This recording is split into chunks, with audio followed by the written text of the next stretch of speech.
My name is Christopher Skye.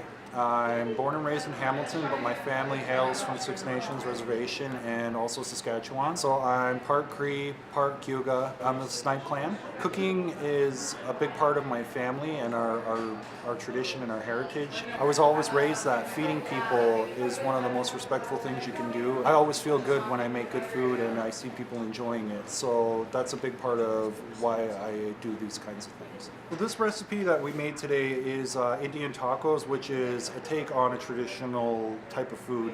So I learned how to make this a long time ago from my grandmother, who is a world-renowned chef. It's a pretty basic recipe.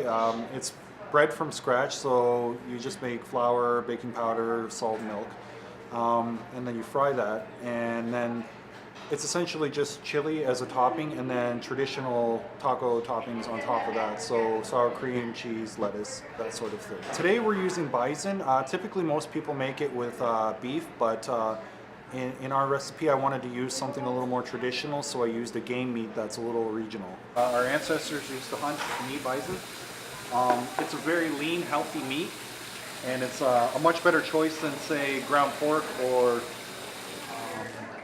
ground beef, because it's leaner and it doesn't have that fat and it doesn't have hormones, because it's natural meat. It's actually hunted out in the wild. So it's a much healthier alternative when you're cooking, and you can use this in anything. It's a very versatile meat. It's not actually a traditional food. The bison is traditional, but aside from that, it's just a modernized take on things that we used to eat. So I think it originates from the Southwest, Indian tacos, and it was just a variation that they made on actual tacos from South America. So the reason that you got to watch your oil, your temperature is really important. If your heat is too low, it's going to take too long to cook the bread and it's going to soak up the grease. There's a lot of practices and teachings that go into cooking. I learned a lot of my cooking from my grandmother, so she learned that from her parents.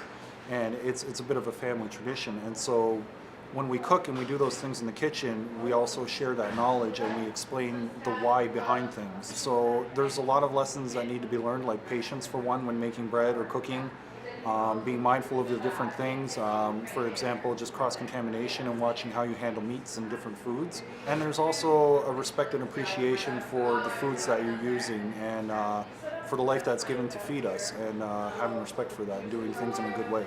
The students today did phenomenal. They're very receptive. They listened very well.